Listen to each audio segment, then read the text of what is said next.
Okay, before we start again, thank you. Before we start the second lecture, just want to make sure that you receive my emails or because some of you already told me that they don't receive these emails. So I post on Blackboard, and when I post on Blackboard, you should receive emails saying whatever I said on Blackboard. Do you receive these? Okay. So did you receive the link to the videos from last week? Okay, so that means you received it. Also, what I should say is I uploaded the assignment. So if you look at under the module documents, you will see the first folder is assignment. So inside this folder, you will have one PDF, which is one file, which is the assignment questions. The assignment questions cover micro and macro, and the deadline is 5th of December, so we'll have only one assignment, not two assignments. It's only one, and it's worth 30% of the final mark. And as I said, the deadline is 5th of December. You will have the first two questions. You should be able, after today's lecture, to answer both questions. So the assignment is 3 questions.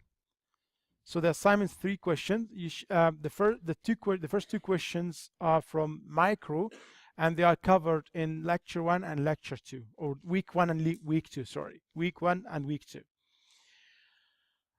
The third question should be covered in macro economics when we start macroeconomics. So you should be able to start with the assignment if you wish to. Okay, and of course, I try to slow down. I'll try to slow down when I go through the material, but you're more than welcome to come to see me in my office hours, and please come. This is the second week and none of you turn up. I mean, it's up to you. It's something for you. So just come and use this time. I have no problem to go through the whole lecture with you again. Okay? So whatever you don't understand, whatever you need help or support with, that's my job, but just come and see me. Okay? If you can't make it during the office hours, please send me an email. I'll give you an appointment. We'll meet, we'll have some chat, and then we'll see what you need help with. So there's no problem if you didn't get anything from the lecture, just come and see me, and I'll try to see how I can help you. Also, we have in the School of Management here, we have math drop-in sessions, which stands for mathematics and statistics success. Okay, so math drop-in sessions is just a session where you can just turn up if you have any question. If you need support with mathematics, statistics, not just for this module, you will need to have a good background in mathematics in this module, but again for other modules too. So if you need help with mathematics, statistics, these are free. Just pop in. You don't need to book them. Just turn up. What I will do, I'll send you emails today. Just tell you when and where these sessions are. So you will see someone sitting there, some teachers sitting there, just waiting for you to go with you through some examples or any problems you have in mathematics or statistics. So please just make the most of these opportunities to catch up on anything that you miss in a lecture or in a seminar. Okay. In the second lecture, this lecture will go through efficiency. And what we will look at today is how resources, we understand from the first week, resources are limited. So that's why we need to make choices. So how these scarce resources are allocated. We look at how the market allocate these resources. But before we do that, we may look at the different methods of allocating resources. There are different methods. The market mechanism is one of them, but there's also command system, majority rule, contest, first come, first served, like different ways to allocate scarce resources. I'm not going to go through all of them, but as I said, just want to show you there are different methods to allocate scarce resources and so on. So the most important one is the market price or the market mechanism, and that's what we're going to spend the lecture on. So we're going to look at this one. So for this reason, I'm not going to cover the 2 or 3 slides. Probably these are the other methods of allocating resources. So I don't really want to go through these in details, but I would encourage you to read these 2 or 3 slides. So the market price allocates a scarce resource on what basis? So the people who get the resource are those who are willing to pay the market price. Remember when we defined demand last lecture, we said you need to want it, to be able to buy, to make plans to buy. So you should be happy, you should be willing to pay the market price. In that case, you will get these resources. So again, the way market allocate resources, only those who are able to pay or who are willing to pay the market price, those who obtain or get these resources.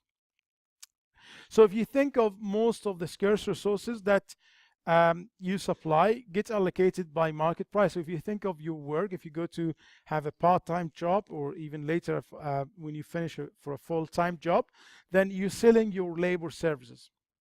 So when you sell your labor services, you get money, you earn income, and then use that to buy whatever goods you want to buy from the market. So it seems that for most goods and services, the market tends to do a good job.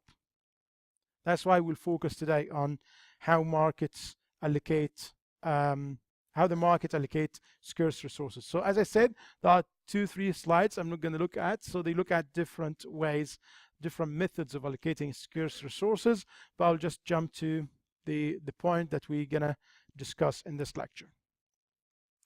So in this lecture, it's very important to understand how the market does this, how the market allocates scarce resources, and whether the question is, because scarce resources means that these are not these are limited, so in the sense that they are not enough to meet all wants. Okay, because when we talk about the economic problem, we said we have 2 sides of the problem. So when I give you example about yourselves, when you go shopping, when you want to buy, do you have money to buy everything you want? So money in that case is a scarce resource, because you don't have unlimited amount of money. Okay, so unlimited amount of money, again, even if you're rich, even you've got like your parents are very rich, money is still a scarce resource. Why? Because simply they cannot buy everything you want. So it's a relative concept. It's relative to the wants. So because we have unlimited wants, and this is something like has no cap.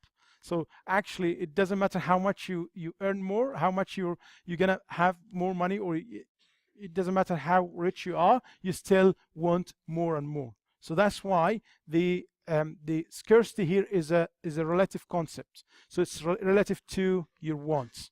So in this sense now, so how would we allocate these resources? If you think the way you do shopping, so that's how markets allocate resources. Because when you go and buy clothes or buy food, so again, you sell something which is your labor service. It might not be you, it could be your parents who give you this money. So whether it is you or your parents, so they do the same thing. So they sell their labor service, they get this income, and then they buy stuff from the market. So that's why we're keen to look at how markets does this job. So for this, we need to know what is the difference between value and the price. So the value is what you get. The price is what you pay. So there are 2 different things. Okay, so I'm just going to use the same example I used with the other group. So you see this this pointer or this thing. Okay, so let's say this I'm willing or I'm ready to pay, because this is very important for my lectures. Okay, so I'm just using it to go through slides, and I can point to things here and there on the screen, so you can follow me easily. So this is very important to me, so I'm willing to pay up to £50 for this.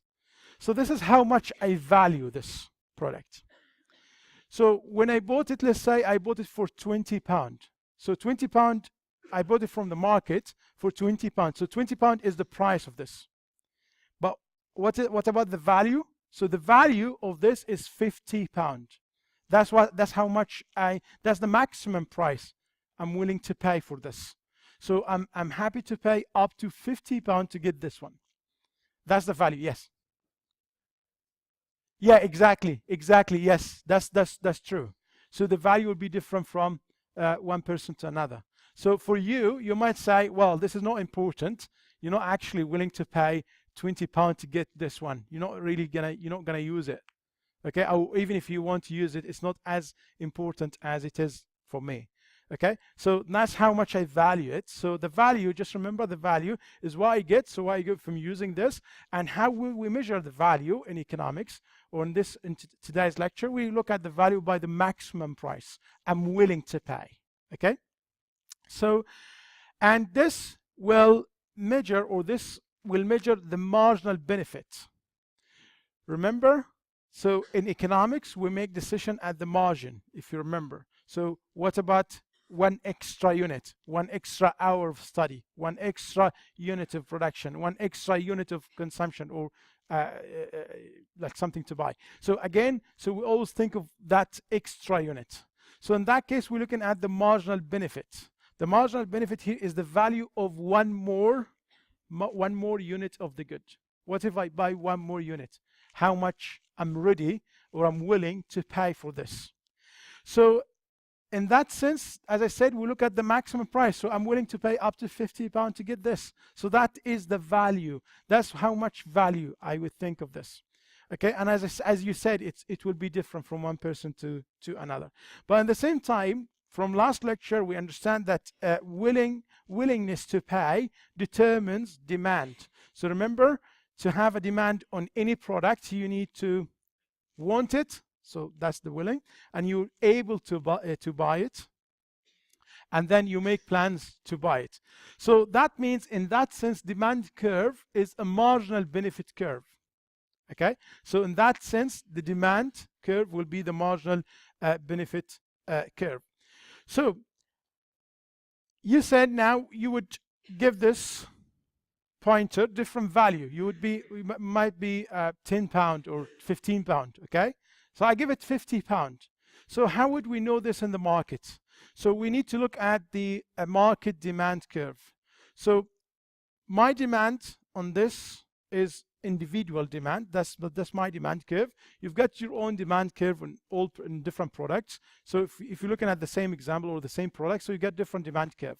So how would we obtain the market demand curve? So the market demand curve, we're looking at everyone in the market. So let me give you an example. We're looking at two persons here, two individuals here. We have Lisa and Nick, and these are the demand curves. So they have two different demand curves. So how much? So the maximum price here is $2.50. This is for the pizza, measured as slices per month. So Lisa is willing to pay up to $2.50 per slice. Okay, but Nick is not willing to pay more than $1.50. So this is his demand curve. So they have two different demand curves. So how would we drive the market demand curve from these two? So let's say let's look at one price here. So let's say if the price was £1 for this slice of pizza. So how many units or how many slices Liz will demand? She will have 30 slices, but Nick will have only 10. So if we make this very simple assumption that this market only has these two individuals, Liz and Nick. So how much the demand will be in the market? If the price is £1, it's going to be 40 slices. So it's what Liz demands plus what Nick demands at the same price. So in that case, we could actually derive the at this price, the demand in the market will be 40 slices.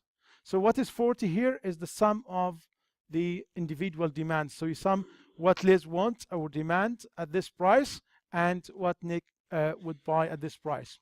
So in that way, you could drive the demand curve in the market, and the demand curve for the whole market now will determine, we talk about the individual demand curve, determine the marginal benefit. Then for the whole market, this will be the marginal social benefit. So it's going to be for the whole society. Okay, is that clear? So how we get the market demand curve? Yes. Well, it's just for this example, so it doesn't have to be, but it's just going to be downward slope demand curve. So it's going to have this shape, but it doesn't have to bend that way. Okay, so it's just when you sum these together, if you have more, then, I mean, in any market, you wouldn't have only two people. It's just we simplify things to make it easy to understand how would we obtain the market demand curve. Okay. Just the most important thing now is just to understand that if we say the demand curve reflects the marginal benefit, that means the market demand curve, this is for individuals, then the market demand curve should reflect the marginal social benefit, which means the marginal benefit for the whole society, for the whole community. Okay. So the same thing we could think now the difference between the two things, the value and the price. That's what we have, what we call consumer surplus. Remember, if I want the value I give to this pointer was £50, I get from the market for £20. So the difference between 20, this is the price, and the value, which is 50, this is how much I saved, or that's the consumer surplus. This is the benefit I obtained from the market by having this from the market. So the consumer surplus in this case will be the excess of the benefit received from a good over the amount paid for it. Just remember this example. If you understand this example, that's why I want you to know about the consumer surplus. And then I'll show you how to see this on a demand curve. So let's go back to the same example with the two individuals we have here, Liz and Nick. So now, as I said, Liz is willing to pay up to $2.50 per slice of pizza. Okay, so this is $2.50. Here is the value or the price. Exactly, that's the maximum price she's willing to pay. So this is how much she value this slice of pizza. Okay, so what's the value for Nick?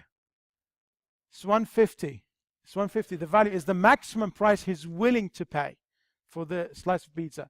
So, but if they go to the market, they buy pizza for the market, they pay £1. So that means the difference between this $2.50 and £1 for Liz, this is her surplus. The same thing for Nick. So the difference between $1.50 is the value, that's how much he valued the slice of pizza, and how much he pay is £1. So the difference here, you'll see this is the consumer surplus. So you see this shaded area, this triangle here, this show you how much the consumer surplus is in this case, and the same with Nick. And in the same way, you could have the consumer surplus in the market or in the society. So it's the difference between the value, which is $2.50, that's how much or the maximum price they're willing to pay for the slice of pizza, and the price in the market. So if the price is £1, the value is $2.50, then this difference, this area, this shaded area here, show you the consumer surplus. Is this clear? Yeah.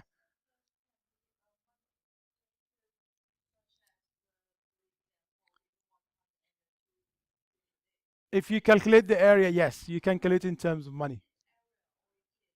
It is the area. This is the area. Is this area, is the shaded one. Yeah. Okay.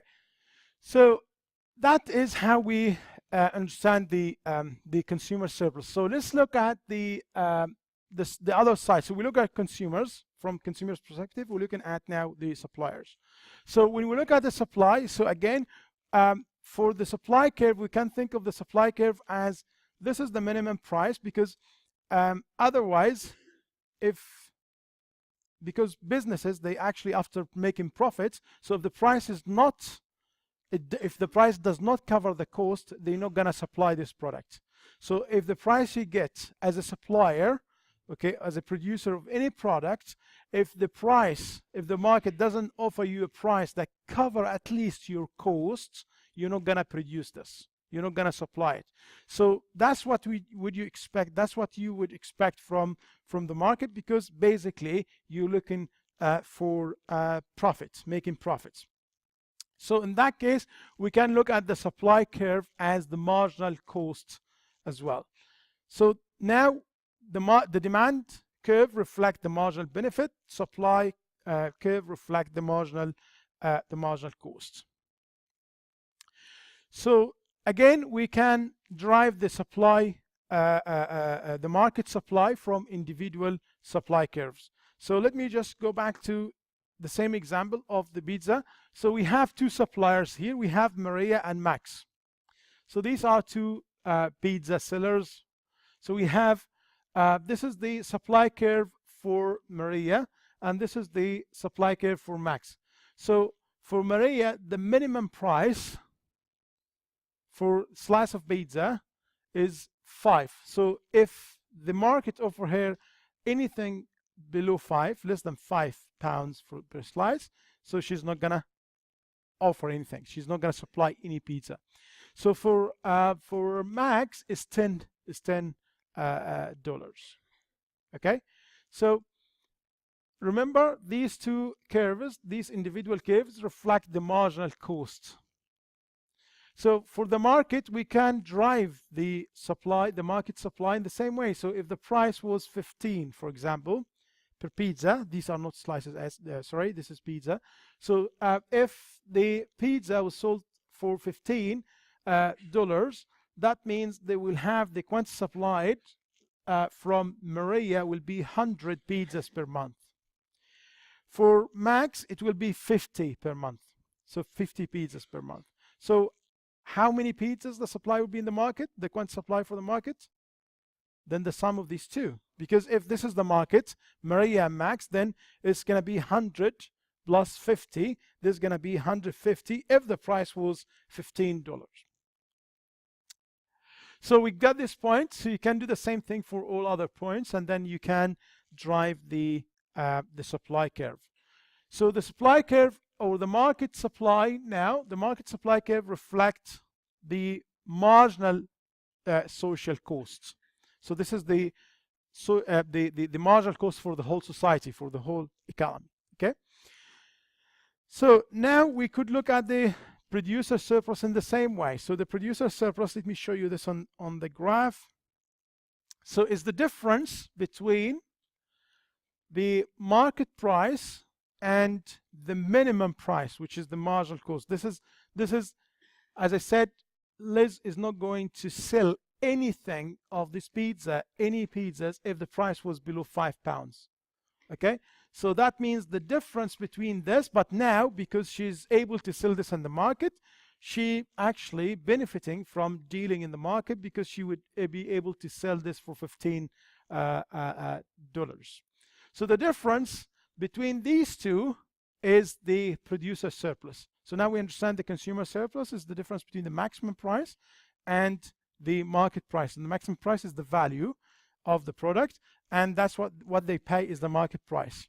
For producers is the difference between, that's the minimum price, which is the marginal cost, and the market price. So this shaded area here is the consumer surplus, is the producer surplus for what's her name? Maria. Okay, and for Max, this is his producer surplus. For the whole market, then this shaded area will tell you the producer surplus. So the difference between this $5 and $15. So $5 is the minimum price, because any price below this will have no pizza in the market. No one will be willing to sell pizza, to produce and sell pizza. Okay, so that is the minimum price. So below that, there's no pizza. So the difference between this 5 and 15, that's the producer surplus. So 15 here is an example of the market price. Any question?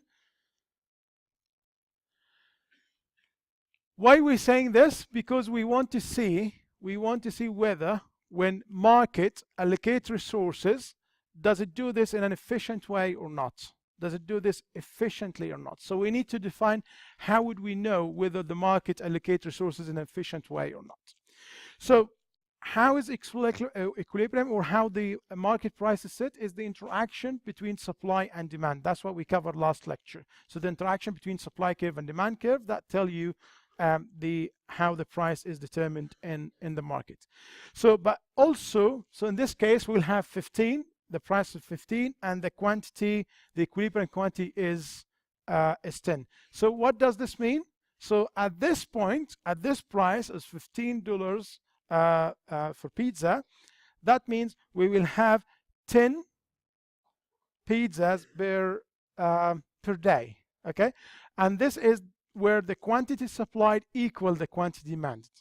So that's what I mean equilibrium, when quantity supplied equal the quantity demand, because that point is in both curves. So it's in the supply curve and the demand curve at the same time. That's the intersection point. That's why it's an equilibrium point. So we both are happy, sellers and buyers.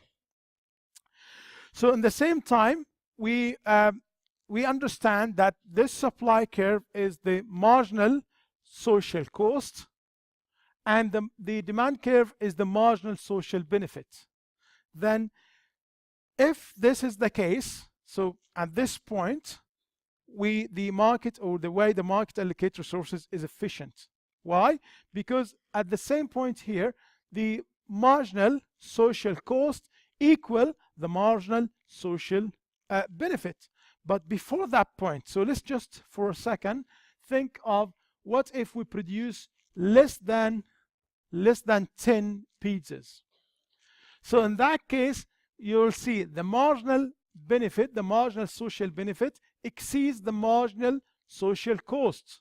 So it is rational, it is for the good of this society or this community to produce more, okay? Because benefits exceed the cost, so we should produce more. So if the other case, or for any reason, we produce more than 10 pizzas, that means you will see the marginal cost here will exceed the marginal, will be greater than the marginal social benefit. So the cost will be more than the benefit. So where's the efficient point here? Is the intersection point. Why? Because at this point, the marginal social cost equals the marginal social benefit. And that's when we say this is an efficient allocation of these scarce resources that were used to produce this pizza, okay? So why would we think of the resources that we need for producing pizza scarce resources? Do you remember she asked the same question? What we mean by scarce resources? They're not enough to meet all wants, okay? So we can't, when we use these ingredients to make pizza, so we actually taken these ingredients away from producing something else. So that's why it should be efficient. When we should produce the right amount of pizza. So where's that right amount of pizza? When the marginal social cost equal the marginal social benefit, when cost equal benefit, that is the efficient way. Okay, that's the where efficiency is. So anyway, so resources are used efficiently when marginal social benefit equal marginal social cost. And one more thing, at this point, the total surplus, which means the consumer surplus plus the producer surplus, is maximized. So that is for the benefit for the whole society. So the total surplus here is maximized. So the question here, is this always the case in the market? For Adam Smith, in his book, he has an idea of the invisible hand, which means if we have a free market, if we have a competitive market. Do you remember what competitive market is? You remember we talked about this in the first lecture. Competitive market, when you have a large number of buyers, a large number of sellers, in a way that none of these individually will be able to influence the price, okay? So that is a competitive market. So if we have a free market, a free competitive market, according to Adam Smith, there's a kind of invisible hand that will guarantee, if we have this interaction between supply and demand, that will guarantee that the market transaction generate an efficient use of resources. So we will achieve efficiency. But when we go to the real life, so this is what that's what he think in his one of the most famous books in economics, Wealth of Nations. So that's why he think the invisible hand. But is this actually, is this the in the real world, is this the case? Well, there are some cases that is not true. This is not happening, and we'll say why. We'll explain why this is not happening. In these cases, we call it market failure, which means the market failed to achieve efficiency in allocating these resources. So market does not always achieve an efficient outcome, and sometimes it delivers an inefficient outcome. And this can happen because of our two situations we already looked at now. When we produce too little of any good, so we have underproduction, or when you produce too much of an item or of any good or service, and that's called overproduction. So why this is not efficient? So let's look at one case, underproduction case. So again, remember, this is the efficient case. So when we have the equilibrium between the interaction between supply and demand, and at that point, so if we produce 10 pizzas, that's the efficient point, because the marginal social benefit equals the marginal social cost. So and the total surplus is maximized, the consumer surplus plus the producer surplus.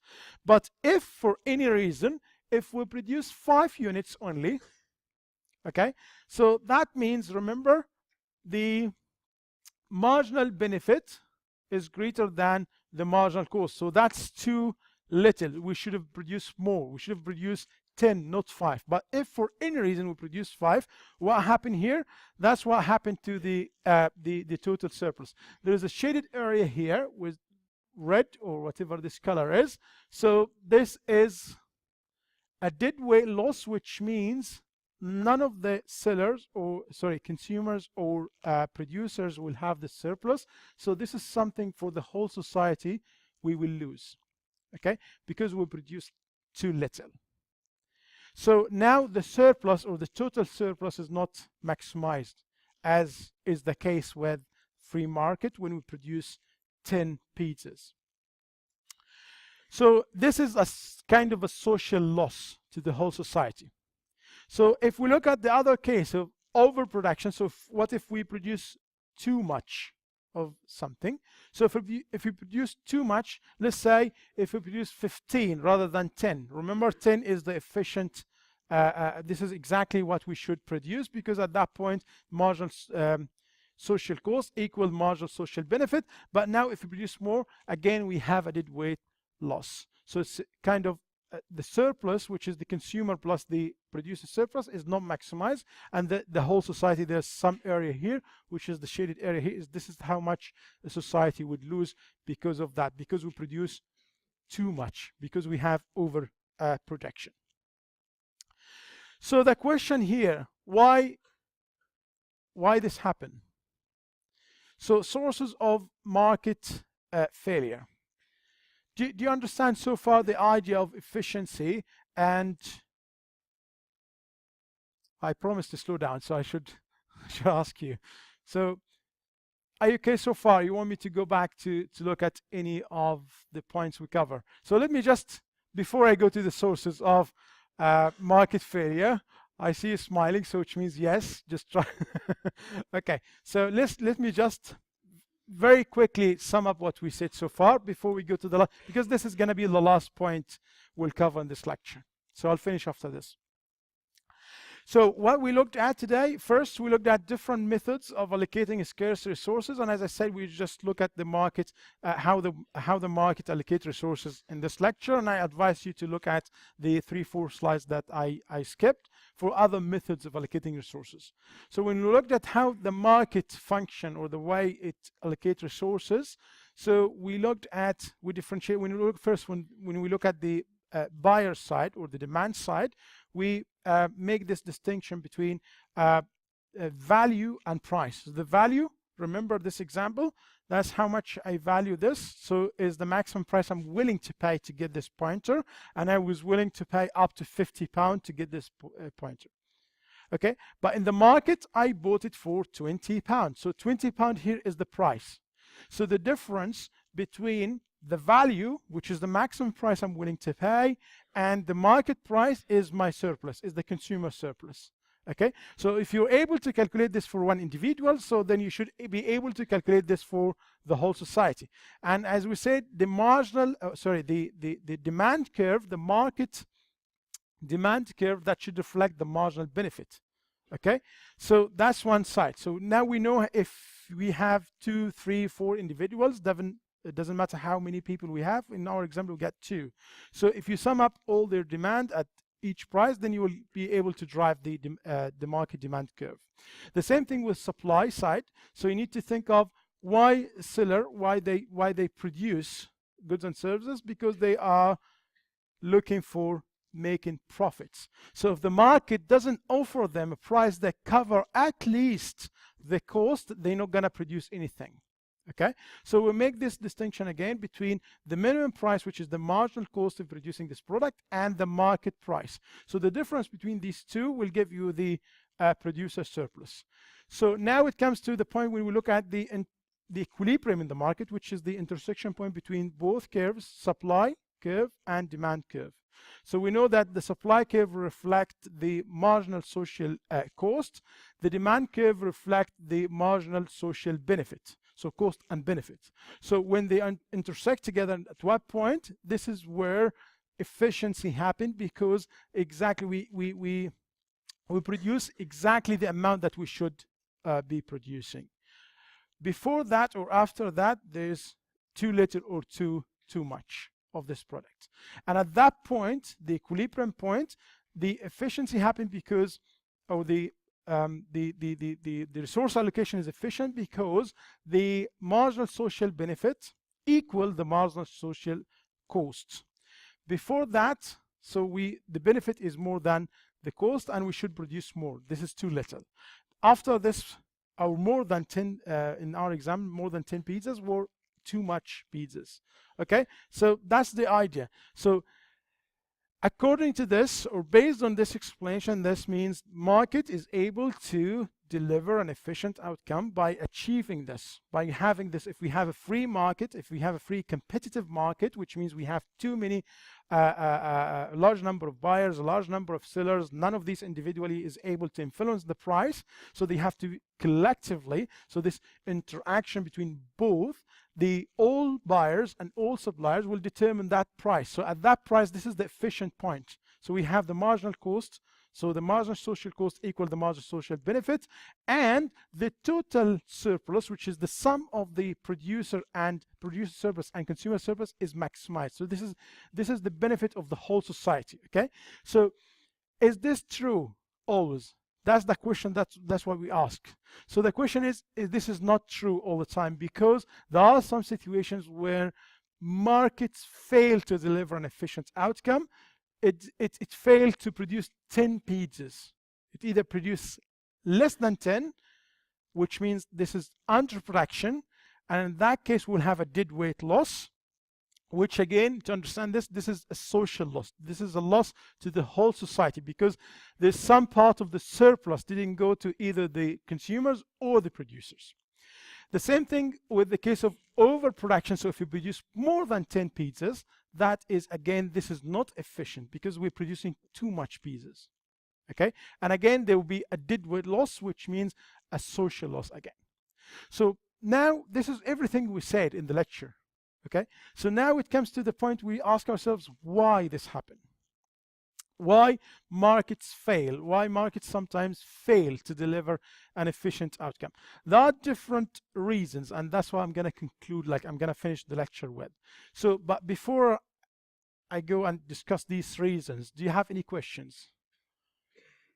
I know I went very fast through what we've covered, but I'm hoping that this will sum up everything we said so far and just make it easy for you to follow the lecture.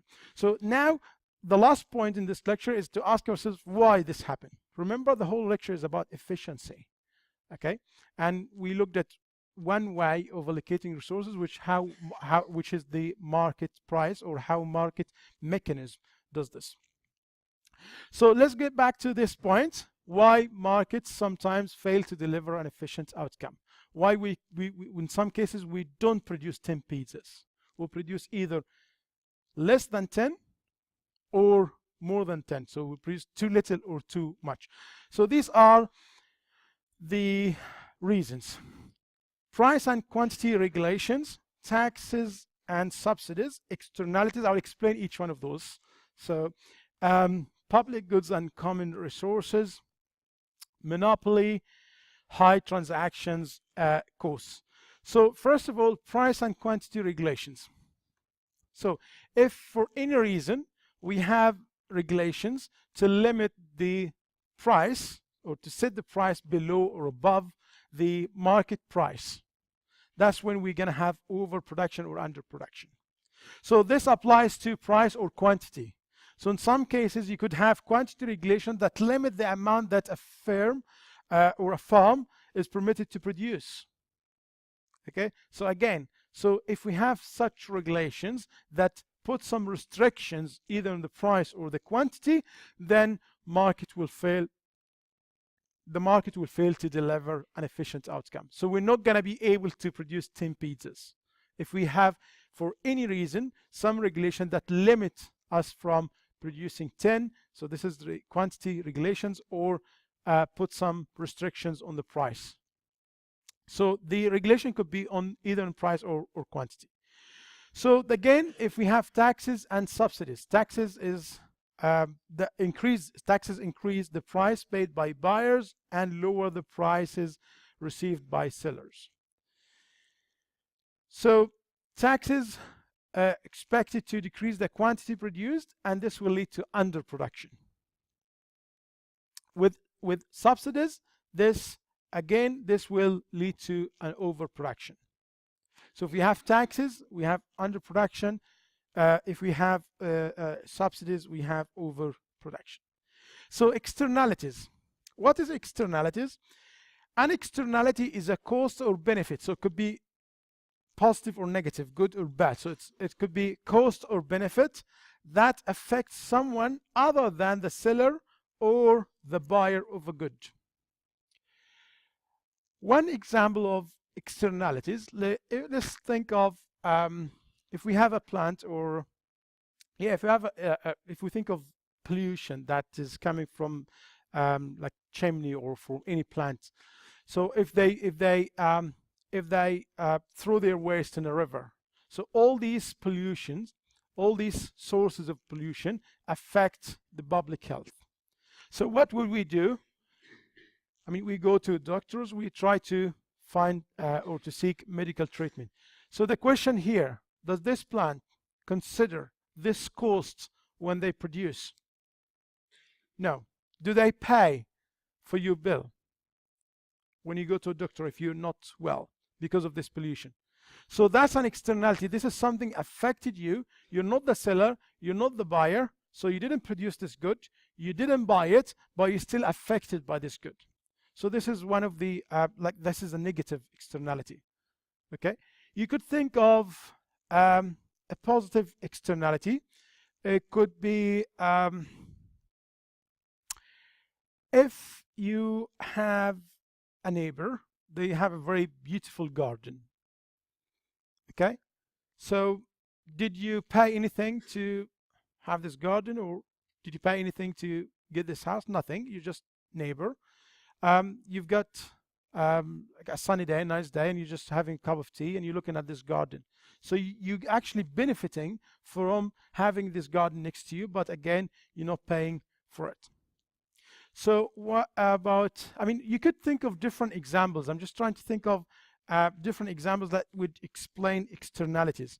So again, there are some examples in these slides. So an electric utility will create an external cost by burning coal that creates acid rain. So again, it's something related to pollution. So the utility doesn't consider this cost when it chooses the quantity of power to produce, and this will result in overproduction. So this is a different example of externality. An apartment owner would provide an external benefit if she installed a smoke detector. but she doesn't consider her neighbor's marginal benefit and decide not to install a smoke detector, and in this case we will have underproduction. So again, we could have positive or negative externalities. So the problem is with negative externalities, with the costs, when we have something like pollution, we produce too much, so we have overproduction. When we have benefits, or when we have positive externality, we produce too little. So we should actually produce more, okay, of these good things. Anyway, so externality, again, if I go back to the definition, just remember something affects like a third person who's not the buyer or the seller of this good. So another example of reasons or sources of market failure. So let's just go back again to what are these sources. So first, we talked about price and quantity regulations. So again, what we're trying to summarize here is that sources of market failure. So what is market failure? When we produce too much or too little. Okay, so at this point we say the market failed to deliver an efficient outcome. So why this happened? Again, we start with price and quantity regulations, taxes and subsidies. We looked at externalities. Okay, the number 4, we have public goods and common resources. With public goods, the problem is with public goods, they benefit everyone and no one can be excluded from its benefits. So let me give you an example. If we, for the police services, okay, so if they protect your neighbor, so in the same time they protect you, which means if they provide any service that will make sure that your neighbor is protected, you get benefit in the same time. It's very difficult to exclude you from receiving this service.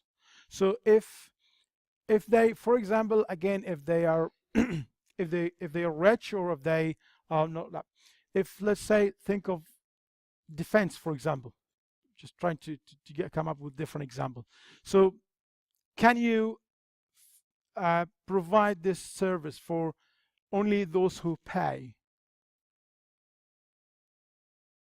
So can we sell this in the market? We have like an army, like a private one, okay, and they're just gonna protect those who pay. It's not something not reasonable, not rational, not something like you could even think of. So once you protect or you provide this defense service to UK, so that means you're protecting everyone inside UK. Okay, doesn't matter they're gonna pay for this service or not. So the problem with public goods is that you cannot exclude those who don't pay for this, and this problem in economics we call it the free rider problem. So it's very difficult to exclude people who don't pay. And in that case, as I said, so it's in everyone's self-interest to avoid paying. So I'm already protecting by having the police in the neighborhood. They're protecting everyone, so they're not just. So I don't really, I don't have any incentive to pay anything for this service. Okay, so this kind of public goods or services, they under production, so they lead to underproduction. A common resource is owned by no one, so it's the same thing, it's very similar. So it's owned by no one, but can be used by everyone. So in this case, again, so it leads to overproduction. Monopoly.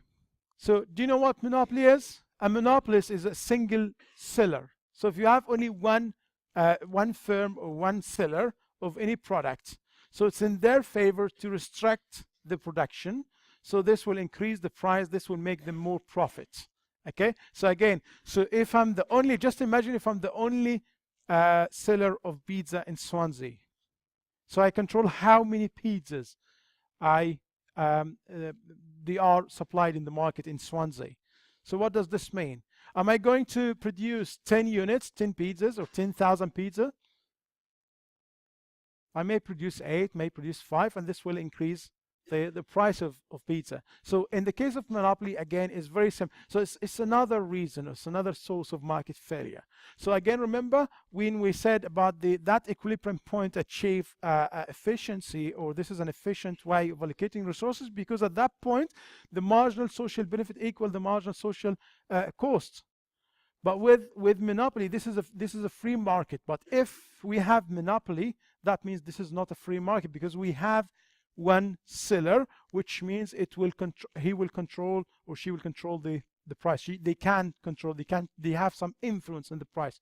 Remember, when we defined competitive market, we said we have large number of buyers, large number of sellers. None of these individually will be able to influence the price. But in the case of monopoly, we have only a single seller. We have only one firm produce this or supply this product. So in that case, they have the power to influence or to change or to affect the price. And in this case, we may not have this efficient, or we will not have an efficient allocation of resources. And in our example, we're not going to produce 10 pizzas. We're going to produce less than 10 pizzas. So it's under production case.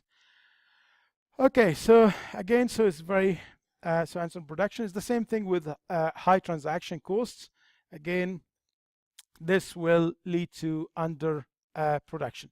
So so now these are the sources. So let me just sum up to conclude the lecture. So we looked at first we looked at the market mechanism, how it allocates resources. We looked at the market price. We understand that equilibrium point is where market is the total surplus is maximized, and the marginal benefit, the marginal social benefit equal the marginal social cost. Before that, we have underproduction. After this point, we have overproduction, and free market should deliver an efficient outcome, but this is unfortunately not the case all the time because of different reasons. We looked at the price and quantity regulations. We looked at taxes and subsidies.